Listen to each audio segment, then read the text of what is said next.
Então hoje nós vamos aí ler a parábola da viúva persistente. Lucas 18, do 1 ao 8, amém? Eu leio, depois um irmão, aí volta para mim, depois o outro irmão, amém?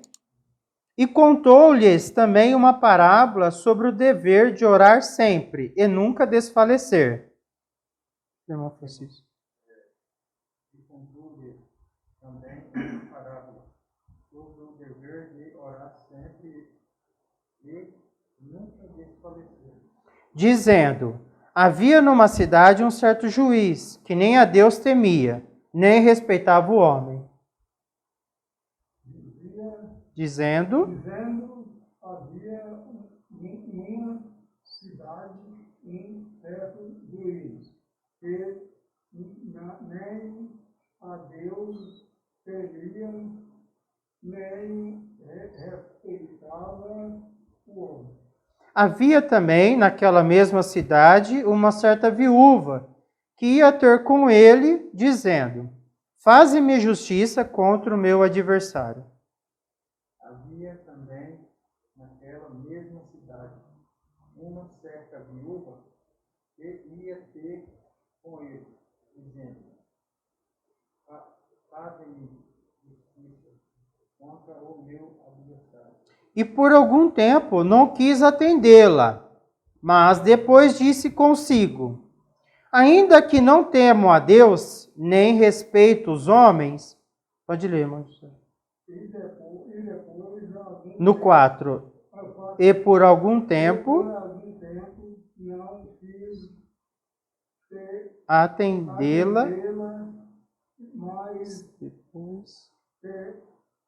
depois disso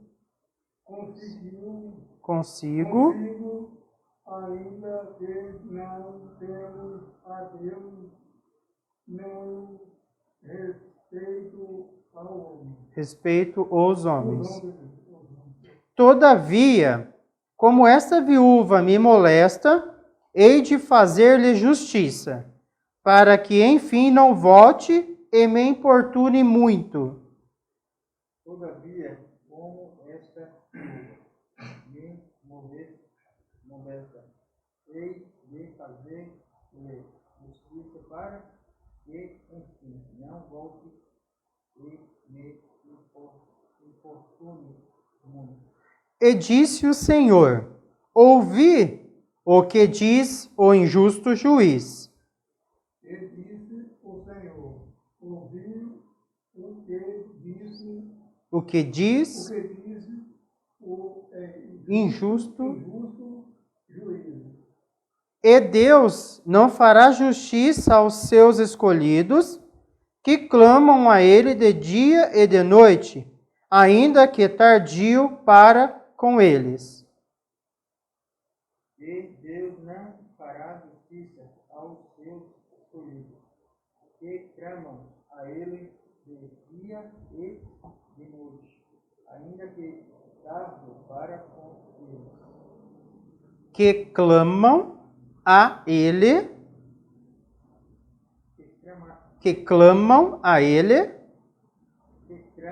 clamam a Ele a Ele. Isso. Ainda que tardio para com eles. Vamos lá. Ainda que tardio para com eles. No final do 8. Perdão, final do 7. Ainda que tardio para com eles.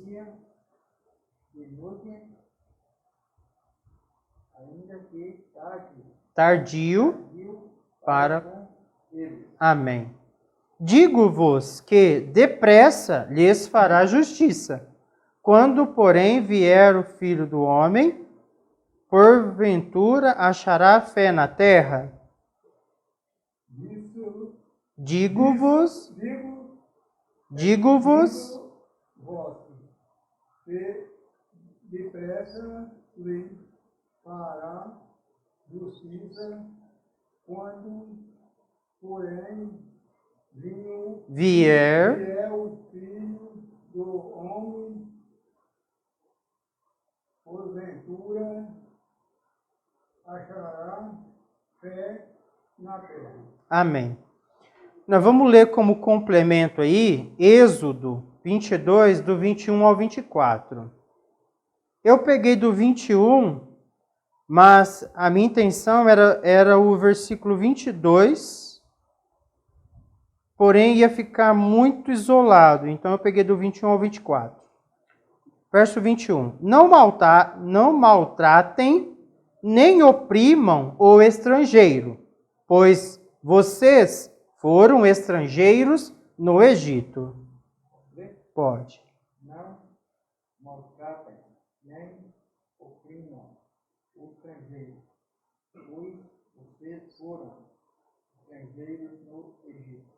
Não prejudiquem as viúvas, nem os órfãos. Não Prejudiquem. Vamos lá devagar. Prejudiquem. Vamos ler de novo? Prejudiquem. Isso. as viúvas, Nem. os órfãos. Porque se o fizerem e eles clamarem a mim, eu certamente atenderei ao seu clamor. 23, né? Isso. Porque se o fizerem e eles clamarem a mim, eu certamente atenderei ao seu clamor. Com grande ira matarei vocês à espada, suas mulheres ficarão viúvas e seus filhos órfãos. Com grande ira matarei vocês à espada. Suas mulheres ficarão viúvas e os seus filhos órfãos. Amém? Já deu para entender um pouco por que eu trouxe esse versículo, né? Nós estamos falando de viúva persistente. E aí depois eu comecei no 21, mas a minha intenção era do 22 ao 24. Mas o 21 também eu achei interessante trazer. Mas vamos lá. Então Jesus, né, e contou-lhes também uma parábola sobre o dever de orar sempre e nunca desfalecer. Então, Jesus vai trazer uma parábola para trazer um ensino do dever de orar sempre e nunca desfalecer. Então, a parábola vai se desenrolar para fortalecer a orientação. Ore sempre, não desfaleça. Então, ele vai começar a parábola agora para trazer a imagem que vai reforçar o ensino. Certo? Porque toda parábola é uma imagem, um acontecimento do cotidiano, do conhecimento daquelas pessoas para fixar um ensino. Então você usa uma imagem, um acontecimento que eles todos veem, que todos eles é do conhecimento deles e dá um ensino. Então toda vez que eles verem aquela passagem ou algo semelhante, o ensino vem à memória. Não é? Ensina a criança no caminho. Enquanto caminha com ela, vai ensinando no caminho. Isso fixa na mente o ensino. Dizendo, havia numa cidade um certo juiz, que nem a Deus temia, nem respeitava o homem. Quer dizer, era um homem que na sua prepotência de juiz, do poder de juiz, ele não temia nem Deus e nem aos homens. Então, uma pessoa dessa, não adianta você vir com ela, não vir até ela, forçar algo sobre ela, alegando Deus e nem outro homem, porque ele não teme nem Deus nem homem. Então, é uma pessoa totalmente na sua prepotência, no seu poder ali que ele tem, então ele se acha intocado por Deus e pelos homens. Então, para você conversar com um juiz desse, não vai ser ameaçando ele que Deus vai pôr a mão nele, e nem ameaçando ele que algum homem vai pôr a mão nele. Não vai conseguir. Conseguir nada com esse homem usando artifícios religiosos de Deus e nem de outros homens poderosos. Por quê? Jesus já dá ênfase que esse certo juiz, ele não temia Deus e nem respeitava homem. Quer dizer, ele se via acima de todos. Ele se via intocado. E por conta do cargo dele, se você precisasse de algo através dele, não adiantaria abordar ele pelo lado religioso, pelo lado de Deus, e nem pelo lado de homens poderosos. Você não conseguiria pressioná-lo. Não conseguiria algo dele com esses artifícios. Então já deixou bem claro que é uma situação complicada. É uma situação complicada. Você conseguir algo desse homem, se ele não concordar em fazer para você. Vai ser difícil? Vai ser difícil você conseguir alguma coisa dele. Havia também, naquela mesma cidade, uma certa viúva, que ia ter com ele dizendo: faze-me justiça contra o meu adversário. Então Jesus vai dizer que existe um certo juiz que não teme a homem nem a Deus, não respeita a homem nem teme a Deus, só que naquela mesma cidade desse juiz existia uma viúva que ia ter com ele pedindo justiça contra os seus adversários. E por algum tempo não quis atendê-la, mas depois disse consigo, o juiz fala consigo mesmo: ainda que não temo a Deus, nem respeito os homens, vírgula. Vou para outro versículo, mas ainda não acabou o pensamento. E por algum tempo não quis atendê-la, mas depois disse consigo: ainda que não temo a Deus, nem respeito os homens, todavia, como esta viúva me molesta, hei de fazer-lhe justiça, para que enfim não volte, e me importune muito. Note que a presença dela de ir até ele, uma viúva, uma mulher que não tem o seu marido, uma mulher que naquele período não adiantaria também ela ter homens e Deus, porque esse juiz não respeitava homens, nem temia Deus. Porém, na persistência dela, levou ele a pensar consigo mesmo: eu já não suporto essa mulher me importunando, pedindo que eu julgue a causa dela. Porque ele pode julgar a causa dela quando ele quiser. Porém, ele não pode impedir que ela venha até ele cobrar que julgue a causa. Entendeu? Ele pode falar consigo mesmo: eu não quero julgar a sua causa. Só que ele não pode impedir que ela venha até ele e fale: julgue a minha causa contra os meus adversários. Então, por ela estar indo até ele, ele não pode deixar de ouvir, ele pode deixar de julgar. Na sua prepotência, no seu alto eu ali. Ele pode não julgar, mas ele não consegue impedir de ouvir ela: julgue minha causa contra meu adversário. Então, esse importunar ele por esse assunto, fez ele meditar: eu não temo a Deus, nem respeito homem algum, porém, eu não quero que essa mulher volte mais para me importunar. Vou julgar a causa dela. Por mais que ela seja alguém que não toque em mim e não me deponha do meu cargo, enfim. Porém, também não quero mais essa mulher vindo até mim. Então, quer dizer, provavelmente ela começou a ir tanto nele que ele já começou a perder a paz até do sono. Porque acabou gerando desconforto nele.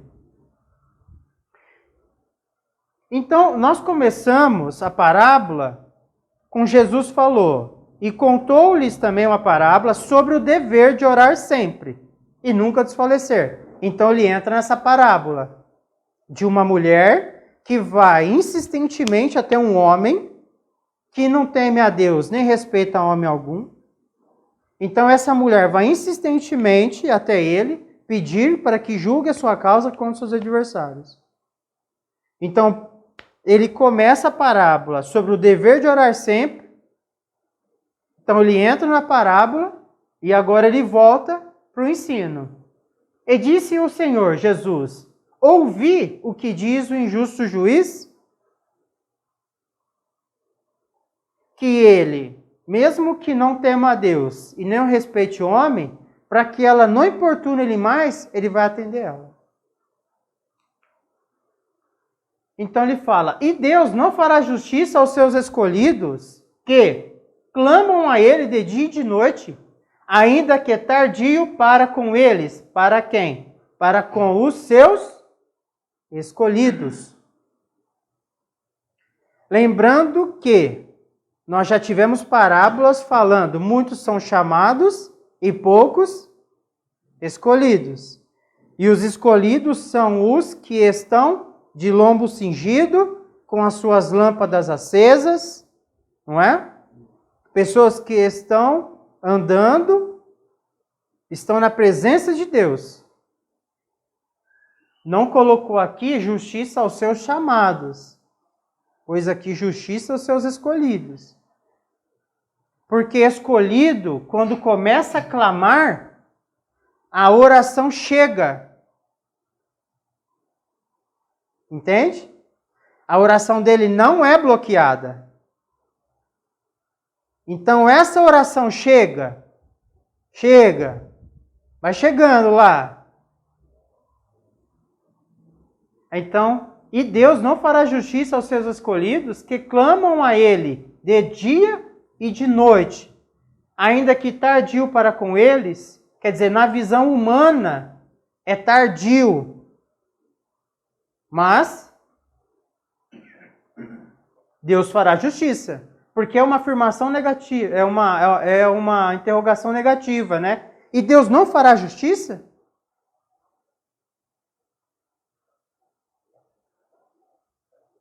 Digo-vos que depressa lhes fará justiça. Responde. É uma afirmação, ponto.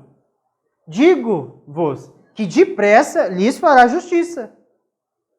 Se o escolhido clamar dia e noite contra o seu adversário, o Senhor fará justiça. O seu adversário vai prevalecer por um tempo, enquanto você clama. Mas vai chegar uma hora que, mesmo tardio para você que clama, Deus vai fará justiça para você. Digo-vos que depressa lhes fará justiça. Quer dizer, Deus vai dar ordem.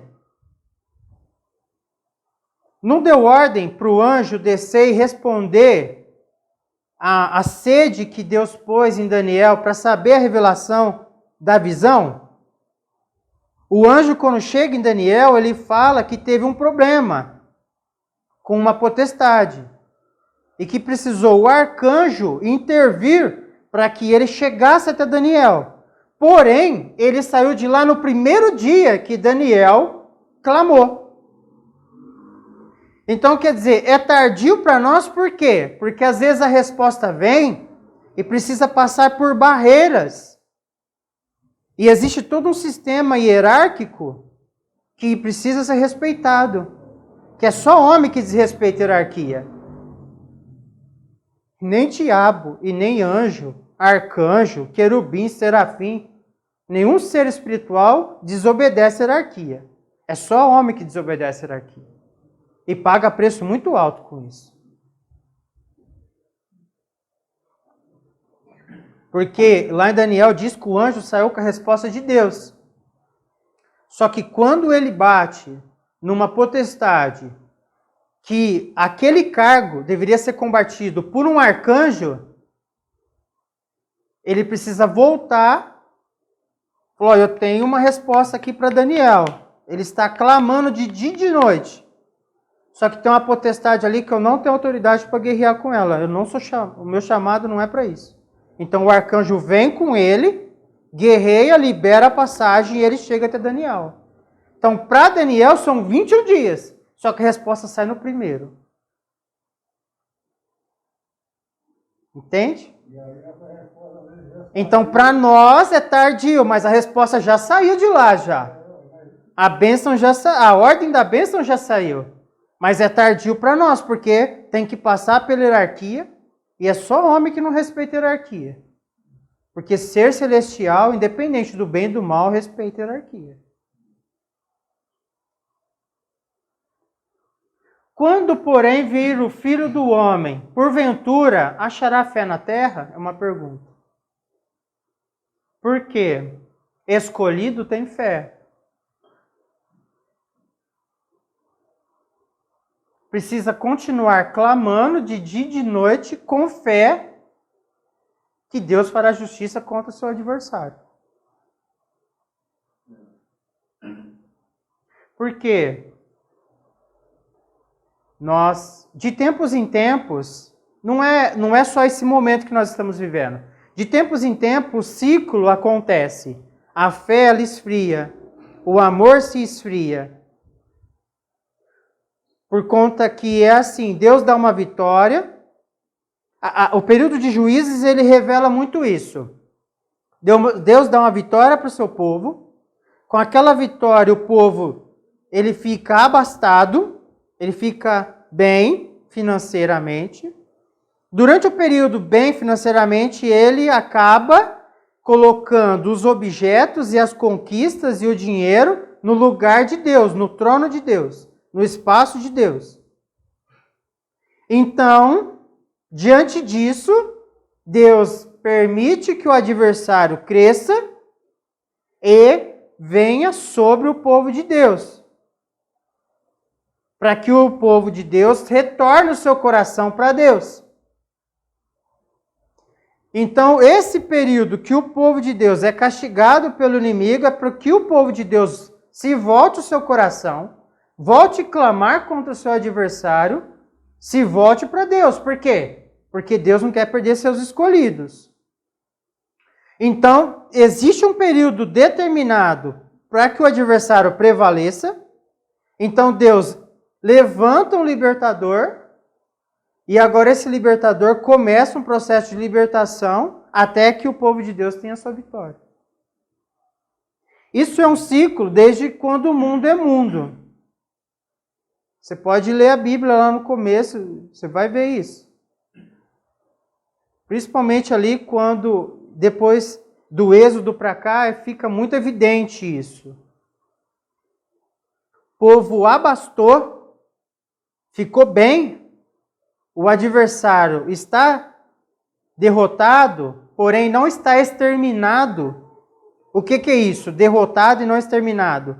Ele está derrotado, porém sobra alguns, e esses alguns vão se multiplicar, preparar armas e força, porque eles não se dão por satisfeito.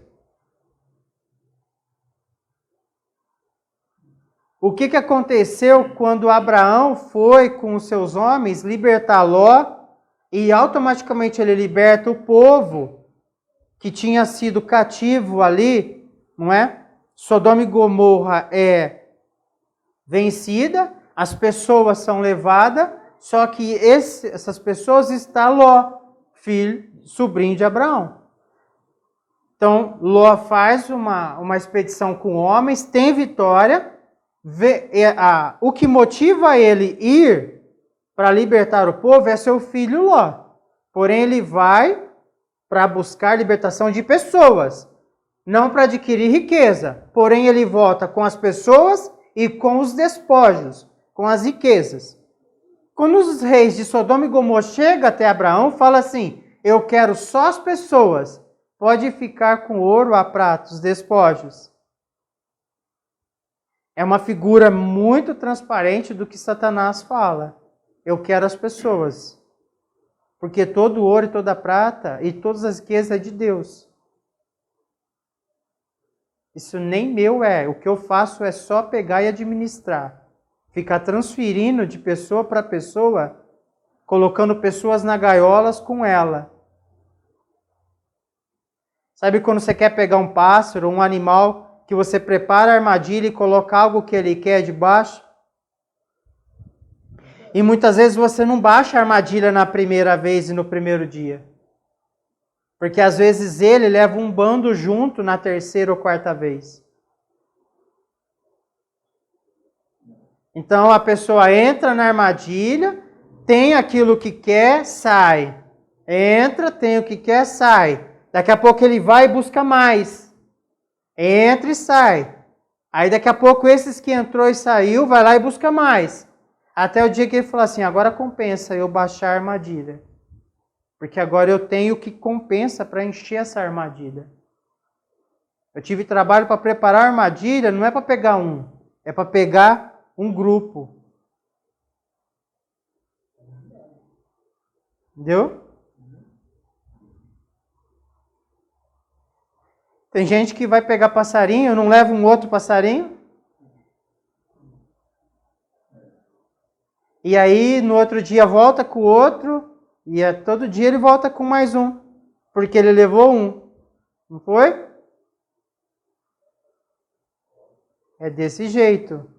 Satanás, ele não é centenário, ele é milenar. Ele conhece a alma e o coração do homem desde que dos milênios e os milênios para trás. Não é uma pessoa, ele não é uma pessoa que você desdenha dele. Ele é astuto, ele é estratégico. E ele conhece muito mais do que nós. Então nós precisamos da sabedoria e da revelação do Espírito Santo, que é maior que ele, para que nós possamos ter vitória sobre as artimanhas dele.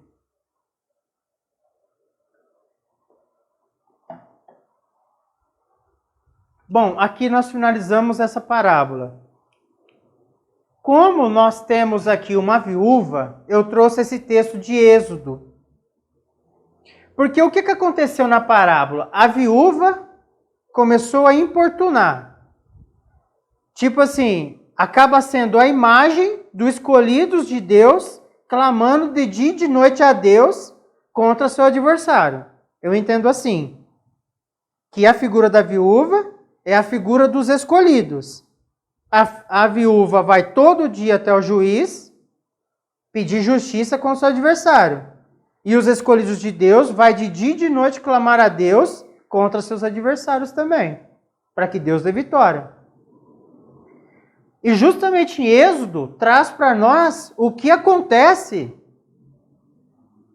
A viúva tem um adversário, sim? E esse adversário, ele está prejudicando a viúva. Um adversário prejudica uma pessoa, sim? Mas vamos lá.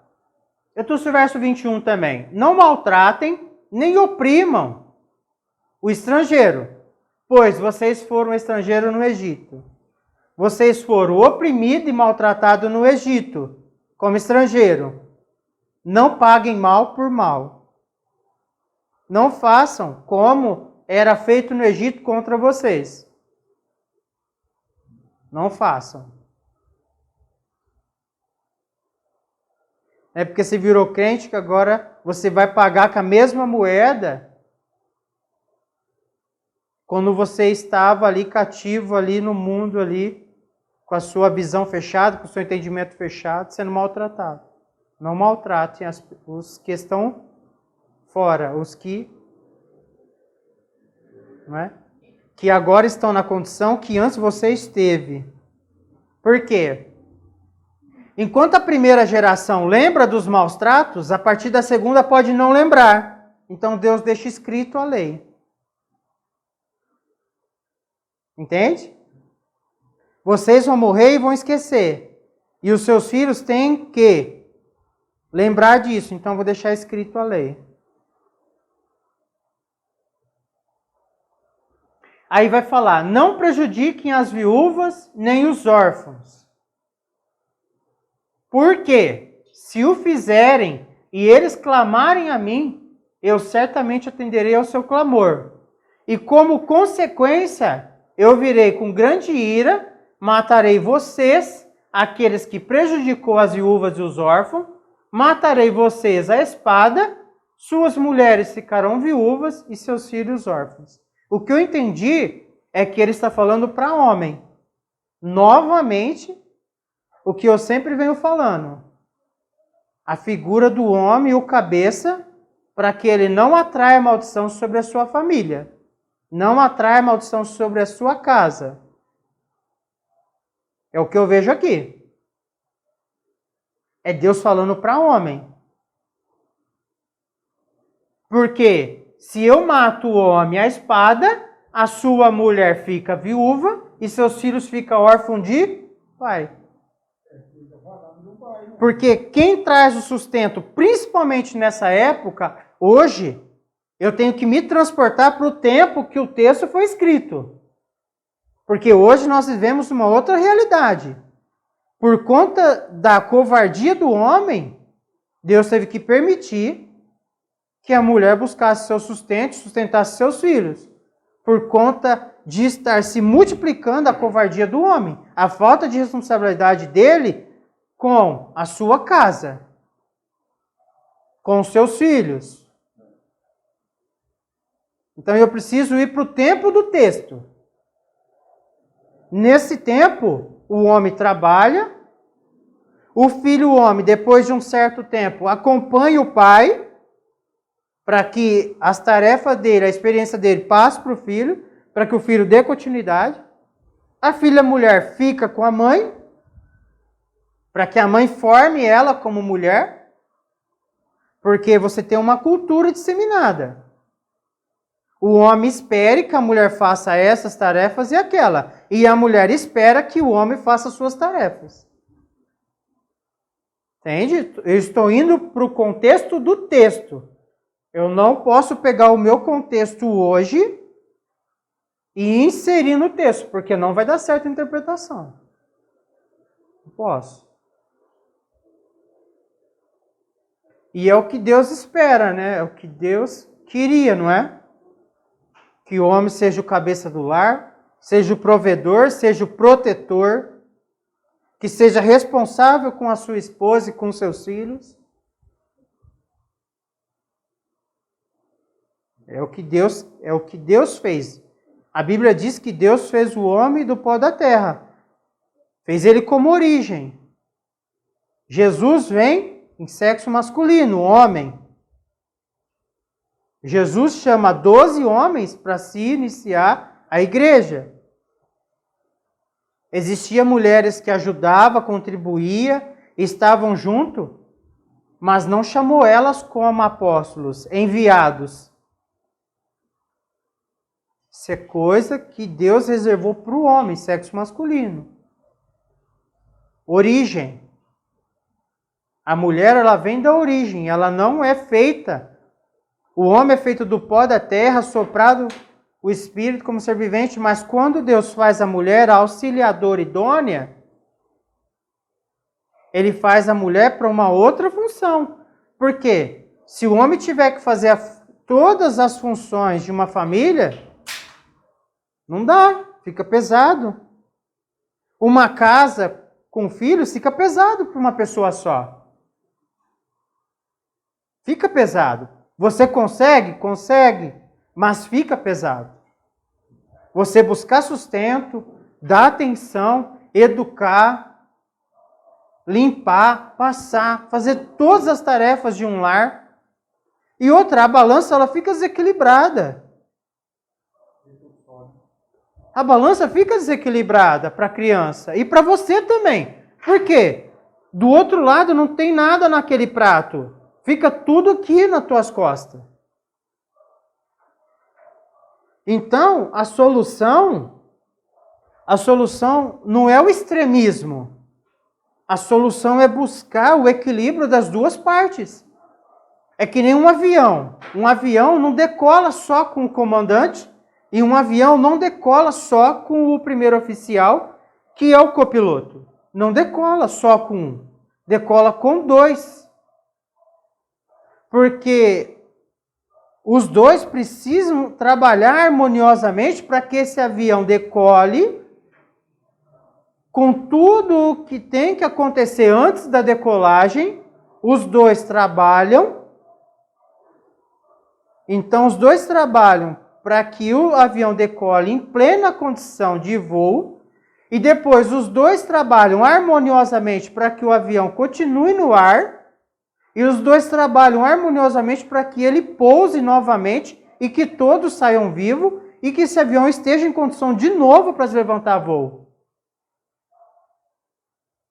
Porque se acontecer alguma pane, um fica com os comandos e o outro fica na análise para acontecer a resolução do problema para que ninguém morra. Mas se acontecer alguma pane e um começar a caçar a culpa no outro e não procurar resolver o problema, vai cair. E não cai e morre só os dois, morre todo mundo que estiver dentro. Então, o extremismo contra o machismo é a morte do homem. Na luta contra o machismo, começou-se a luta contra o homem. Matar o homem não é e não é essa a solução. A solução é uma busca de equilíbrio. Ambas as partes têm que ter caráter e fazer as suas partes, para que fique leve.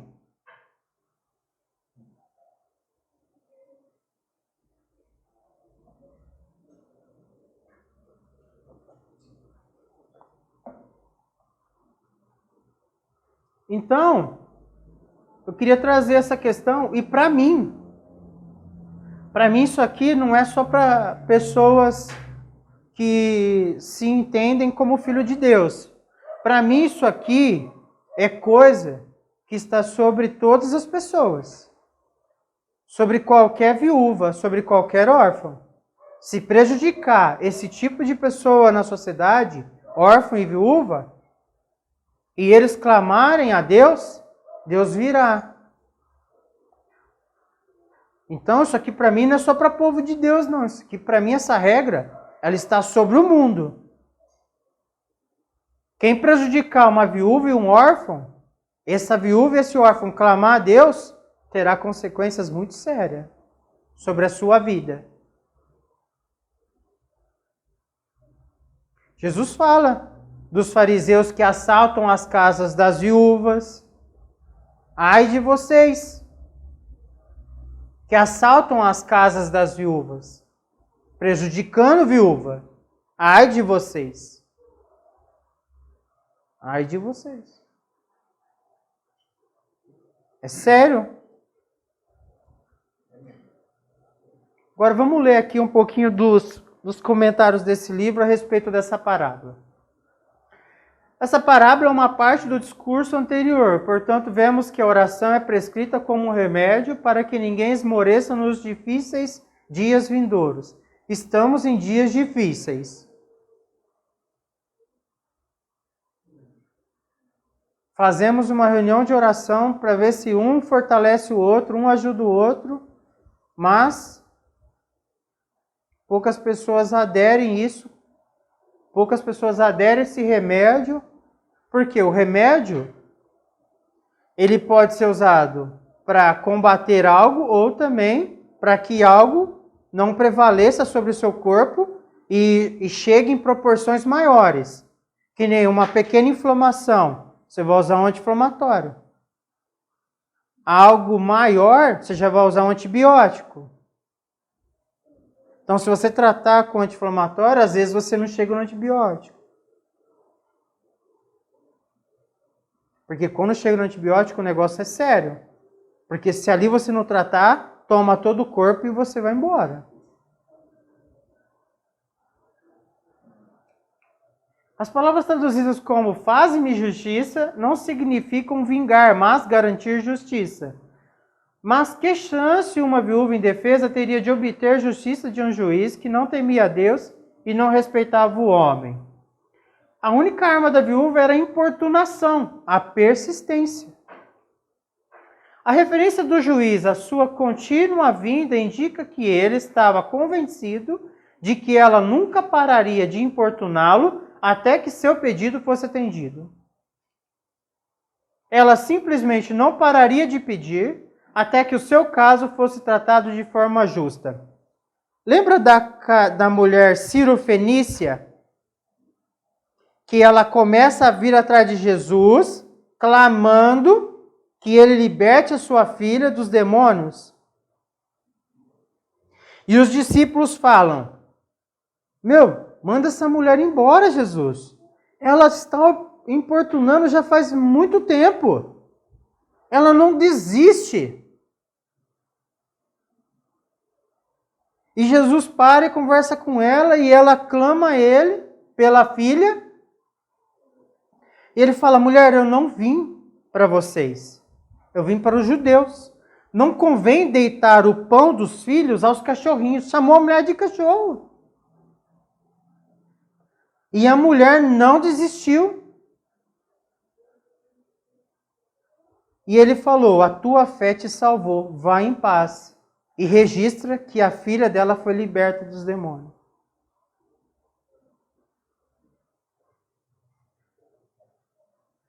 Então, quer dizer, aquela mulher não se importunou com aquela palavra. Aquela mulher, ela não ficou ferida com aquela palavra. Ela se falou assim: eu posso ser visto como um cachorro diante de vocês, mas eu creio que o Senhor tem poder para libertar minha filha. E o Senhor é o único que pode libertar. E eu não vou deixar de clamar pela libertação da minha filha. E ele fala: mulher, vá, a tua fé te salvou, a tua fé libertou a tua filha. E a filha dela foi liberta. E outra, ela clamou e ela persistiu. E Jesus deixa bem claro que ela não era dos escolhidos naquele momento. Que aquele momento era para o judeu.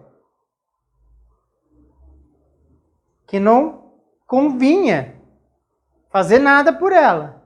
Mas ela desistiu? Não. Por que ela não desistiu? Porque a causa dela era maior. A libertação da filha dela era uma causa maior. E ela sabia, ela tinha plena convicção de fé que ele poderia resolver o caso dela. E ela não desiste. Mesmo com essa palavra dura, ela não desiste. Ele fala: vá, a tua fé te salvou. A tua fé libertou a tua filha. Vá.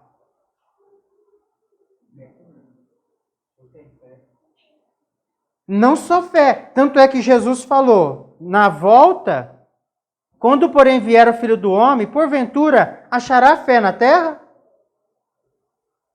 Quer dizer, a fé traz a persistência. A fé daquela mulher cirofenícia trouxe a persistência. A fé dos escolhidos de Deus traz a vitória sobre os seus adversários. Porém, até que a vitória chega, o adversário prevalece.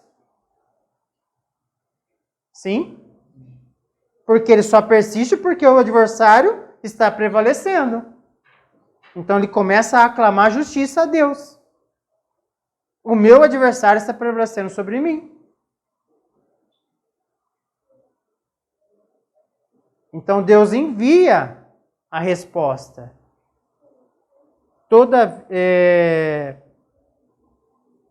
Digo-vos que depressa lhes fará justiça.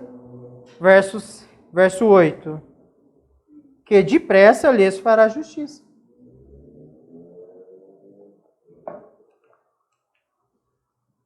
A implicação é clara e simples. A aplicação é clara e simples. Uma viúva pode obter justiça de um juiz que não teme a Deus e não tem nenhuma consideração pelos seus semelhantes, simplesmente pela sua vida contínua.